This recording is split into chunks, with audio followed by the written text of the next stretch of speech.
Before people start getting their Retroid Pocket 4 Pros, I do want to do a teardown guide on this unit so people know what to expect if they want to swap out the face buttons or anything else. Today we're going to do a complete teardown on the Retroid Pocket 4 Pro, but as the Retroid Pocket 4 is built the same way, we should be able to do the teardown exactly the same way on that unit. Today I'm going to walk you through step by step how to open your device and all the tools you're going to need.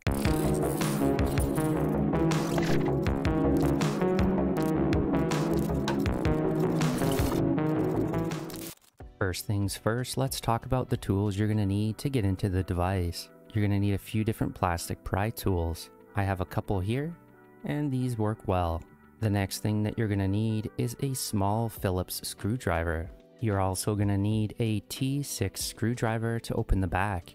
The last thing that you're going to want to pick up is some ceramic tip tweezers. These are non-conductive, so they're very good at getting out electronics safely. I have a few different kinds, but I'll leave a kit linked down below if you don't have one of these.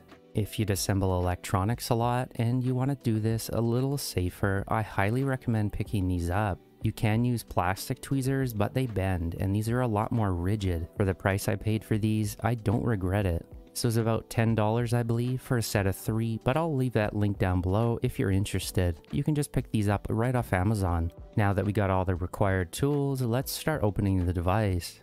The first thing that we have to do is to use our T6 screwdriver to remove these 4 screws on the back. You do also want to make sure that your device is completely powered off before you open it. The next thing that we have to do is to get the backplate off. I actually found the best way to remove the backplate is to stick the pry tool in on the right side of the trigger. Stick it in, then push down and it should open. Once you hear a pop, you're going to notice that the lock has been disengaged. Now all we have to do is to drag the pry tool down the side and you're going to hear all the locks disengage as we go. Once it looks like this, you know all the locks are open.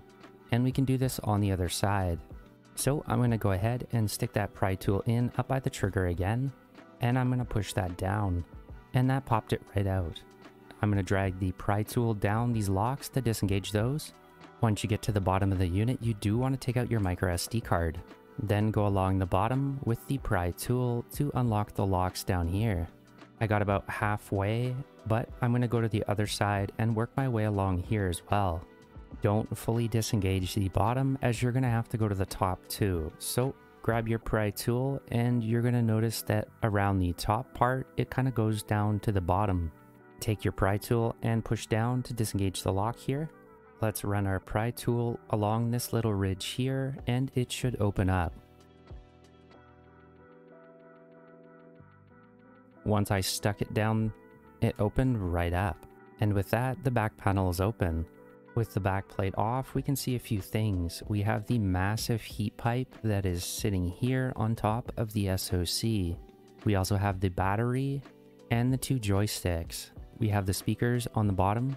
This big heat plate does have a couple screws on it that aren't visible. We have 1, 2, there's one underneath this plastic part, and there's one underneath this piece of foam. We're going to need to swap to our Phillips to get these out. Let's go ahead and take these 2 out first. We are going to need to lift this plastic piece up ever so slightly to get at the other screw. And you can see it right there. We can peel this right off and we're going to be able to put that back on later. You can also see the rumble motor is now attached to the heat plate. You have to be very careful as you're lifting out the heat plate that you do not rip this out because the plugs for these are right beside it and there's not much cabling. Let's go ahead and remove that other screw. We can use our tweezers to lift this out of the way, and this just comes right off. Essentially what this is doing is funneling all the heat out the top of the unit. There's that last screw there, so let's go ahead and remove that now. Now that we have all those off, we can lift this heat plate out, but you have to do it very slowly as you will break these plugs. You can also remove these first, so let's just go ahead and do that now. The bottom one is for the rumble motor, and this top one is for the fan. Use your fingernails and just lift that right out. The fan cable is a little bit more rigid, but it should just pull out as well. Now that we have those 2 out, we can lift this out of the way. And that's a very nice impressive chunk of aluminum. We had a small thermal pad on top of the SoC. We also have a lot of Kapton tape over top of the parts that could short out. It's really good to see this, as this probably caused a few issues on previous models. We also have the battery plug up here, and this is definitely something that you do not want to get metal tools around. First things first, I like to start with what's closest to me, then work my way down into the unit. That would be these joysticks. So we can go ahead and take out the joysticks next. Lifting that tape out of the way, we can access the lock for the joystick itself. You do want to keep these pieces of tape so you can put them back later. Dealing with any of these locks is pretty easy. All you have to do is flip it up and it's unlocked. And there you go. Then we can just use our tweezers to pull that out. I did lift that off out of the screen just for a second, but all I did was just pull it out with my fingers.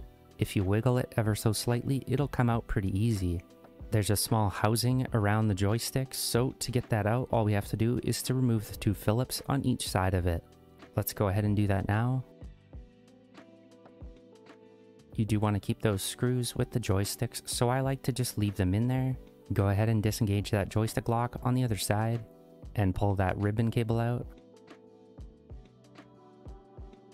Now all you have to do is take those two screws out, or you get too far into disassembling the unit. You do also want to disconnect the battery. If you don't disconnect the battery, there is still electric current in these boards, and if you slip with one of your screwdrivers and hit something conductive, you could short the entire device out. So we need to disconnect this first. What you need to do to get the battery out is to push on this top part of the lock, and then push on the bottom part, and it should slide right out. With a little bit of wiggling, it is out. And that wasn't too difficult. To lift the entire battery out, if you're doing a panel swap, there is some pull tabs on the side.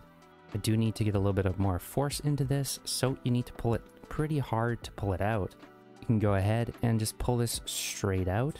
At this point, what I would do is use a plastic pry tool and stick it underneath, then lift slowly and it should come out. Now that we've got the battery out, I noticed something kind of interesting. There's a huge piece of adhesive at the bottom. There's also this insulating piece that goes over top of this circuit board to protect against shorting. If you're interested in the battery, this is what it looks like. I have a manufacturing date of December 11th, 2023 on mine. It's a 5000 milliamp hour battery and it's 19 watt hours at 3.7 volts. Next thing we can do is to remove the speakers. There's a small connector that goes onto the motherboard right here. All you have to do is just pinch it and pull it straight off. Interestingly enough, these speakers are completely attached to the board on each of the sides. With the speakers detached, we can go ahead and remove the ribbon cable on this side. Make sure to keep this tape so you can put it back on after. I'm just going to stick that to the board so I know where that goes. Use your tweezers to lift up the lock on the ribbon cable. Then just go ahead and pull out that ribbon cable. And you got to be very careful with these. That's why I like to use these ceramic tip tweezers. We also have to remove the one on the top, so let's disengage that as well. This should also lift straight out, so we don't really need to worry about pulling this out, as when we pull the board out, this should come out with it. But we can go ahead and remove these two screws now as well. Now we can lift out the entire board. I was having a hard time with it, and I think I figured out why. There's actually a screw underneath the speaker on the side here, so you do have to pull this off. So I'm just going to try lifting this up with my tweezers to see if it comes off. And it definitely seems to have some sort of adhesive holding it on, so I'm going to go ahead and lift that off. Yep, there's adhesive under there. I kind of wish the speaker actually slid into its own slot rather than being on the board, but I guess they really had to jam things in here because there just wasn't enough space for everything. Let's go ahead and remove these two last screws holding this board down. And go ahead and lift that right out. You'll also notice that this fell right off, and you can just pull these bumpers right off as well. We can now get to the conductive rubber face buttons. And here's the conductive rubber, so just go ahead and pull that right off. And there's the buttons underneath. In case you're wondering, these are keyed for their own specific slots. I also think it's kind of interesting to see the coloring underneath on the bottom part like this. And you have the start and select button down here. You do not want to take this back plate off, as this is what's holding the panel in, at least to my understanding, but I will not be removing this. Now we just have to get the main motherboard out, so we're going to start with the speaker on this side. I'm going to stick my tweezers underneath and just lift it straight out like I did on the other side. And with these, you just want to go very, very slow. You're also going to notice that there is a Wi-Fi antenna attached to this. You're going to have to disconnect that now. Just use your tweezers to pull that off, and we can pull that right out of the way. Even on this side, there are 2 screws that we have to get to, so you do have to remove the speakers to access those. Let's move this tape out of the way. I'm just going to put it near where it goes. Let's remove this tape as well, and we can disengage these 2 locks. This is for the power buttons, and this is for the other controller board.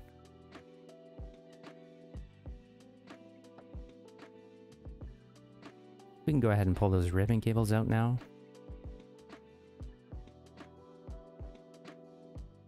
We also have to disconnect the Wi-Fi antenna, which sits right here. Let's take that off. That is also glued to the bottom of the front panel, so I hope when Retroid ships these out as replacement shells that they pre-attach this so people don't have to try to pull this off. If people have to pull this off for replacement shells, this is going to make this pretty difficult to change out. But with that out of the way, we only have a couple screws holding down the main motherboard. We have one here, here, one here, and that seems to be it. We do also have a ribbon cable up at the top for the bumper, so we do have to disengage this as well. Let's go ahead and do that right away. And now all we have to do is to get these screws out, so let's do that. I think we got them all out, so we should be able to lift this out of the way. But we do have to disconnect the panel, which is this ribbon cable. So let's go ahead and remove that lock. Let's disconnect the ribbon cable for the screen. And we can go ahead and pull that out now.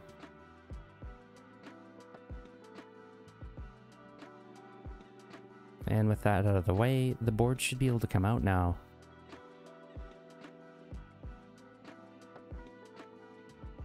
And with that, the entire front is off. I do not recommend pulling the membrane off the D-pad, as once you pull the membrane off the D-pad, it just doesn't feel the same.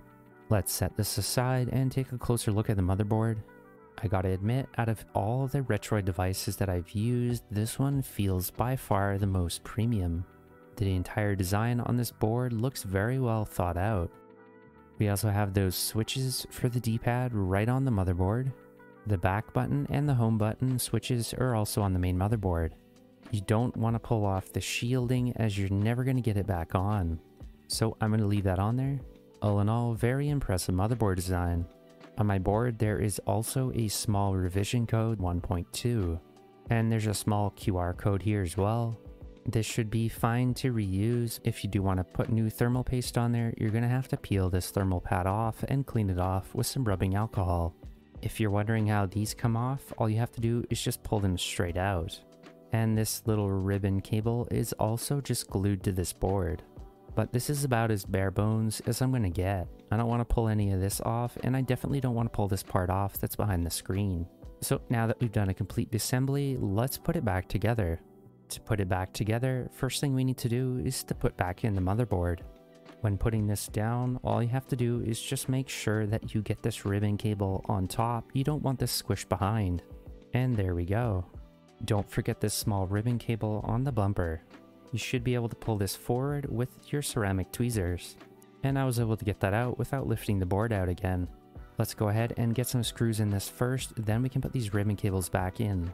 Remember, the screws that we need to put in are this one here, this one, and the last motherboard screw is the one on the top. Alright, let's get those back in. We gotta put that ribbon cable back in next, so let's go ahead and do that. Looking at this way is probably a lot easier to attach this before putting the board down, but I think I got that in there. All I had to use was my finger to push that in, and then just use the tweezers to just push it in even more, and it should be attached okay. Let's put the screen ribbon cable in next.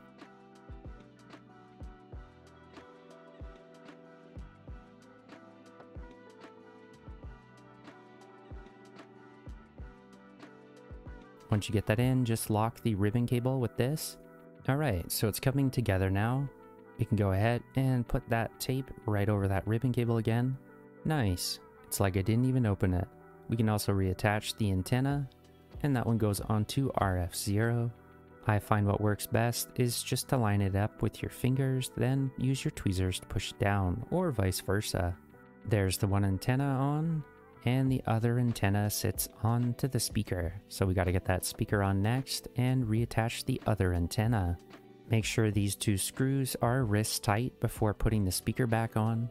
And we can go ahead and line up that speaker. When you're pushing it down, just be careful not to push on the opening of the speaker at the bottom. It should line up directly with the motherboard underneath.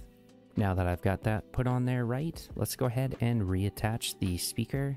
Nice, it's really coming together now. Let's work on connecting this other board next. Again, just making this easier than last time, you do want to connect that bumper on the top part first before connecting the board. So I'm going to go do that now, and that's locked in place. We do also need to get the rubber membrane there before we put the board down. And there's a couple screws now that we have to put in so this doesn't slide around on us. Let's get the two ones underneath where the speaker goes first. Then we'll attach the top one. You also want to make sure that the board is lined up correctly so you're not putting these screws in on an angle. All four of these gold holes will be where you're putting the screws back in. Double check to make sure that the face buttons feel okay, and they feel fine. You can put that bumper back in. That'll sit onto this post. Double check to make sure that that works as well, and it does. Let's get these ribbon cables in next. Gotta pull that out of the way so we can disengage the lock. Slot that ribbon cable into place. And lock it down. Put that tape over top of the ribbon cable slot.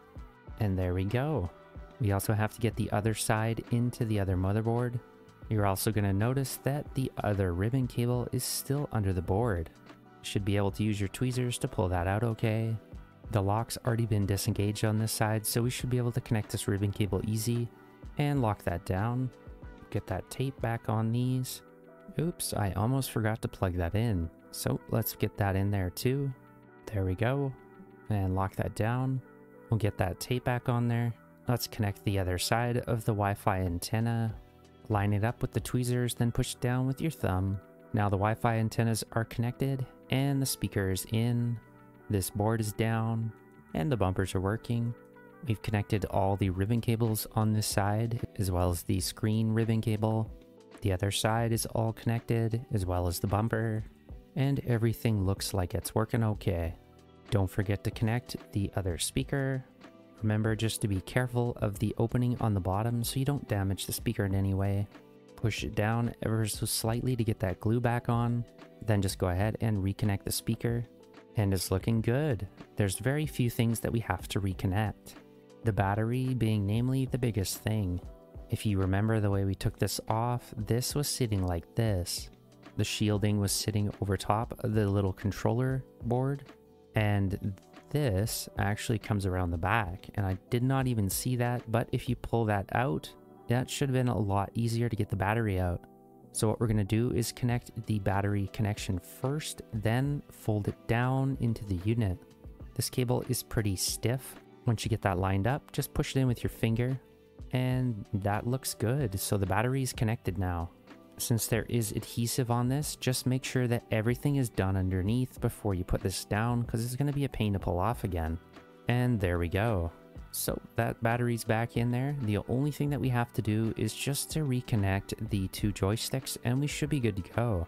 We do also have to put the heat plate back in, but remember there are two plugs on the side that we have to reconnect before you put it down. This is going to be hard to show off, but what I'm going to do first is I'm going to connect the fan, which is the top cable, as these cables are a little bit more difficult to get in than these white ones. You're going to need to hinge this down. Now that's in. These are pretty small, so it might be a little finicky. I'm going to see if I can get a closer view so you can see what this looks like. I'm going to try my best to use my tweezers to line this up before pushing it down.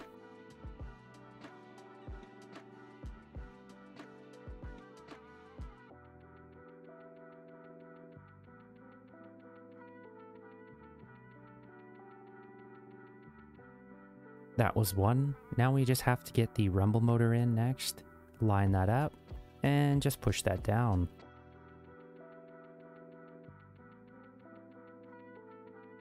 Since this is sliding around, I'm going to put these 4 screws in first before we reconnect the joysticks. The screws that go in here are the long Phillips screws. I do recommend setting them aside in different areas so you know which ones go where. You also want to make sure that this heat plate is correctly lined up so you don't strip any of the screws. And make sure to use the proper size screwdriver, otherwise you will strip the screws and they'll be hard to get out. There's only one more screw after this and most of this should be back together. I would say with the extra parts, this is slightly harder than the Retroid Pocket 3 Plus to disassemble, but I don't think it's difficult by any means, especially if you give yourself lots of time and patience. These joysticks look exactly the same, so it doesn't matter which side you put them on. Once that lock is disengaged, we can go ahead and slide that ribbon cable in. What I find works well is just holding this in with your thumb while you're putting these screws in. And the last ribbon cable, this one's a little bit more difficult because it sits right near this heat plate. So I do recommend putting these joysticks in before you put the heat plate back. So what I had to do to get this one in was I had to pull out the entire heat plate. I also had to pull out the joystick, then put it in first before anything else. Now that I got this back in, I'm going to install the joystick first, then put the heat plate back down. With everything back together, we have 2 things left to do. First things first, we have to put that tape back on top to cover these. It should re-stick on very easy. And there we go. Don't forget to put the top one back on as well. There is a cutout in the center and there is a little notch on the bottom. The notch faces down and it's essentially to cover these air vents, so the air is going to be pulled through the heat pipe and it's going to come out through the top. So we can just go ahead and put that down in place and that looks good to me. So that's pretty much all there is. Push this down to make sure this is firmly in place. And the last thing that we have to do is just to put the backplate on. Don't forget to keep the microSD card slot open. And we want to start at the top and hinge our way down. Pinch on the 2 corners to lock those in place first. Then run along the center and close that. And that looks good. Then go along the side and lock those as well. Before finally running along the bottom and closing it completely. And then back up the other side. Well, that went together pretty good. The seam looks really nice as well. I don't see any damage or anything. Usually you would see some nicks, but for the most part, this is pretty immaculate compared to what it was when I first started. Bottom seam looks fine too. So yeah, it went back together really nice.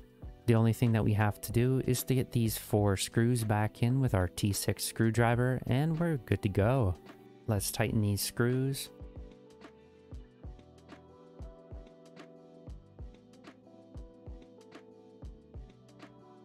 The last thing that we need to do after a teardown is to start it up just to make sure that everything's working.